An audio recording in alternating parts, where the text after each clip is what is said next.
Greetings Earthlings, welcome back to the channel. Flow Mashkaram and Flow Mistake. My name is Sumet Chatterjee. I'm a flow state specialist from the Flow Zone Academy, and I'm here to help you feel your best and perform your best. Let's get started today.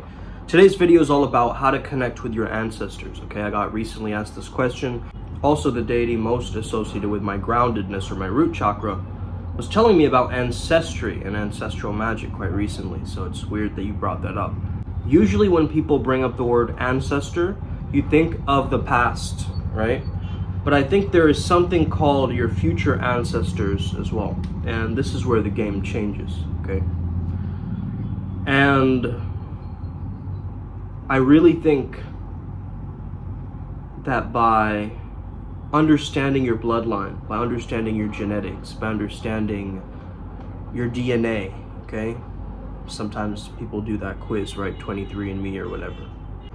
But it's there to help you explore your family's history. Ancestor work or ancestor magic in general is pretty safe to start off with, to begin with, okay? If you're starting out dabbling in mystical work, this is probably a good place to begin. Also, doing this kind of work has helped me to incorporate more gratitude towards my family and towards my name. And it's helped me realize and really connect with my roots a little bit more solidly, okay? Including this ring that I manifested, okay? It says Dhoti. Dhoti is 3, I believe. And it's the name of my great-grandfather, Dhotinath Chatterjee. Now, as I'm wearing his ring, I'm accessing his powers, but I've also got to do the cleanup work because there's some gunk that comes with this as well. So start to understand that you are not only taking on the positive, you're taking on the negative as well. I see a lot of you people out there, you're talking about clear your ancestral trauma, heal your ancestral wounds, okay? Hey, let's forget about the wounds for a second. And can we appreciate our ancestral strengths? Can we make our ancestors proud of us? Can we move forward with the grace and the eloquence that the past versions of us had? So the best way to do this is kind of create an altar, a sacred space. Now, what Ryan G told me, we had this discussion a little while ago, is that we create some sort of a photo album or something which is more portable, like a portable altar. You can draw stuff on it, but if you have it in some sort of a book, just open it up, open the candles nearby there, and it'll be more useful to be able to carry that around. You know, you're going from place to place, maybe blessing that place with the energy or the spirit of your ancestors. I don't really like using Ouija boards and stuff like this. Maybe one time just for recreational purposes, but not really as a mystic. Because Ouija board is kind of like playing chat roulette or like Omegle, okay? You never know when you're gonna get a bunch of dicks, okay? So you want to really watch out what entities, what spirits you're actually letting into your field, and if they're communicating with you, they're also influencing you, remember, okay? So you want to keep this slight sense of authority about you, okay? A little slight sense of authority, because too much of that and it causes an imbalance too, okay? If you belittle them so much or you put them high up on a pedestal, you don't want to do that. So it's like you're peers, but you're slightly above, okay? You know more than them about something. That's why they keep wanting to work with you. And when you use this mentality, this frame, you feel a lot more confident and solid as a shaman, practitioner, and magician. Think of it like this, right?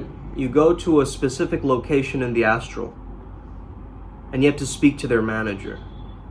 Okay? And you're speaking to their manager,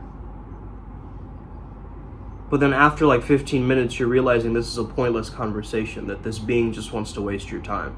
So you want to be effective. You want to ask them questions that reveal more about them. What are their likes? What are their dislikes? Knowing what they like will help you produce your tributes towards them. If they were a drinker, you get them a nice bottle. If they were a very glamorous woman, maybe get her some jewelry of some sort or some kind of like perfume, according to the ancestor that you're trying to connect with. whether it's your great-great-great-grandmother or something like this. I would say for a lot of people, sometimes they don't connect with their own families, and they feel a bit distanced from it, but you haven't done the ancestral work to know that there's actually cool stuff about your lineage too, which kind of gives you an epiphany, sorts. By the way, don't let others touch and mess with your altar space, because they're bringing their ancestral energies into your ancestral field. You want it to be energetically pure. Again, you can do protective rituals around that too, so you avoid any calamities or different weird things that might happen. I don't want you to think of I'm worshiping my ancestors. I want you to think of I'm venerating them. I'm letting them soak in it with honor. Ancestors want your respect, not necessarily your praise. Well, maybe some of the feminine ancestors love a little bit of praise, okay? Ancestors prefer their honor, their respect, a legacy. They love the word legacy in the modern context. A good way to go with tributes would just be things that they would have liked if they were alive, right? Now, there's many different weird fringe ways that this can go with ancestor work.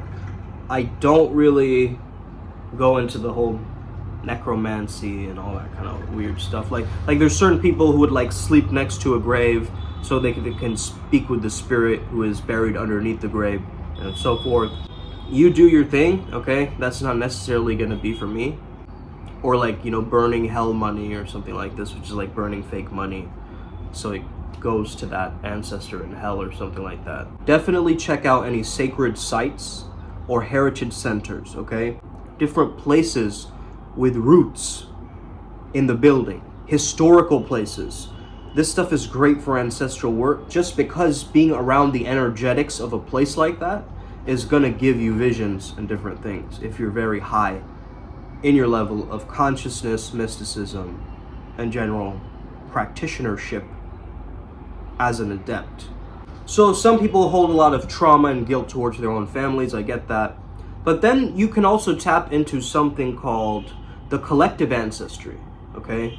This is the ancestry of the collective. So certain aspects which were lost in the past, you can actually go there and bring those ideas forth into the present. This would be similar to the idea of quantum jumping and so forth, but instead you're going to the past to pull forth the little nuggets of wisdom that you can bring back into the now, something similar to maybe past life regression or things like this, okay?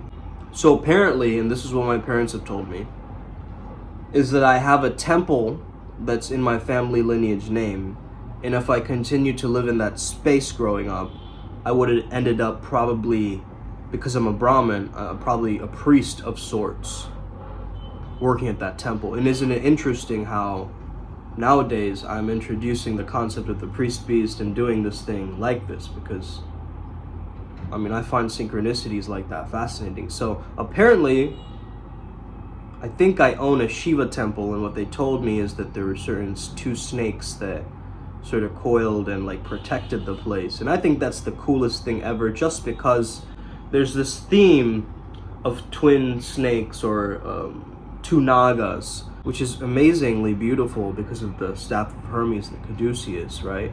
And also just understanding the twin naga, twin snake, twin dragon archetype. I'm using the ancestral knowledge, the information, and now I'm adding further context into it, right? So I believe I'm connected to the naga, the protectors, the serpentine beings, some way or somehow. Okay, we're still yet to know specifics, but we've been going along this journey, following the Nagaraja's teachings and so forth. And it's quite cool to understand that this journey comes with the gift of serving the planet with its protection of water, number one, and number two, saving the kids. Now, this is a topic that people don't want to usually talk about. Definitely check out Sound of Freedom. But understand this, back to the ancestors topic, okay? Understand this. There's a collective ancestry, and then there is your ancestry. Sometimes you can do a fusion of both, which is what I like to actually do at times, okay? So let's say that you're tapping into the collective ancestry of Elvis. You're not only taking the thought form of Elvis, you're taking the thought form of what everybody else also thought about Elvis into the equation. So that would be more so the collective ancestry work of that. Now, if you're working on let's say you want to create that kind of charisma, okay? First, you have to live as is already, like almost embody that energy and get as close as you can to that energy. One good advice I would say is wear the clothes of that being. Or dress up like Elvis for Halloween one time, and try it out, you know, and see what comes up. Because sometimes looking like the person can help you embody and actually tap into that person's energy. So if you have any antique clothes, I love going to in Vermont, they used to have tons of these, right? These thrift store type places. I mean, I have some cool stuff in there, you know. But yeah, man, I'm going to the gym more often, you know. I don't know if you can tell. If someone is telling you as a woman to not tap into your purity and your innocence and your radiance, tell them to go the other way, okay? You keep working on glowing with your feminine radiance, okay? Don't care, okay? Some girls are catty, I get it. I get it, sister, okay? And you don't have to put up with that nonsense. And men, if anyone is telling you, stop working so hard for your money, stop going to the gym, you're pushing too hard, you're overworking, stop doing anything that's adventurous, okay? Stop expressing yourself online, okay? If anyone is telling you cutting down the circulation of your power, right? The spirit of ambition and success. If anyone is pulling you away from that,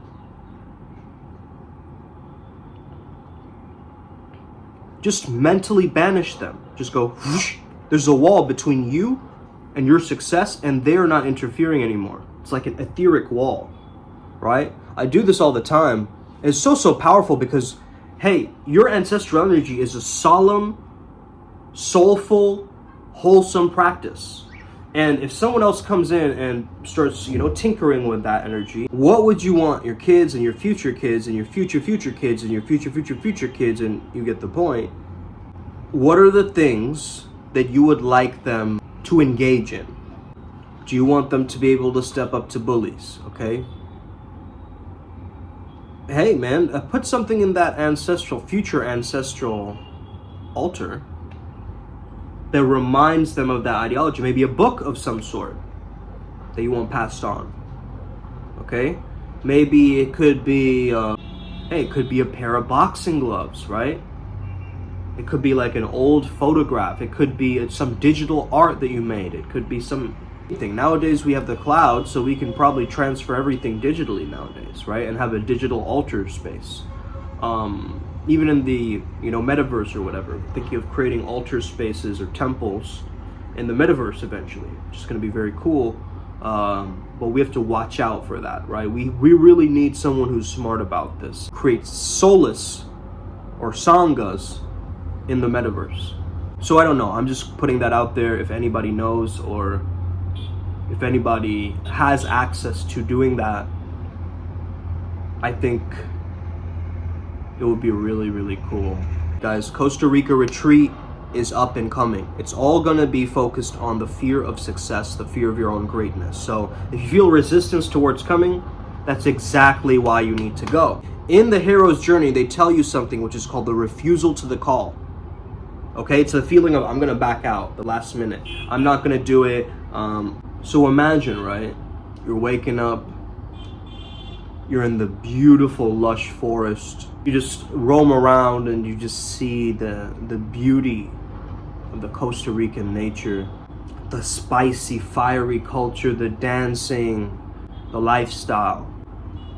And then you also get mind-altering lessons of freestyle shamanism.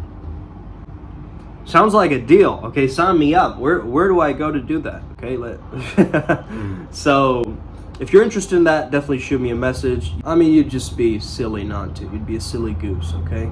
So we don't want silly gooses around here, okay? Because it's a steal, okay? We're giving out scholarships to people. You know what I mean? It's like, make it happen. You know, I'm not looking for excuses. Don't care. Okay, make it happen. We're all gonna make it. Let's get it. Upward Spiral gang. May we never be the same again. Us. Let's get it.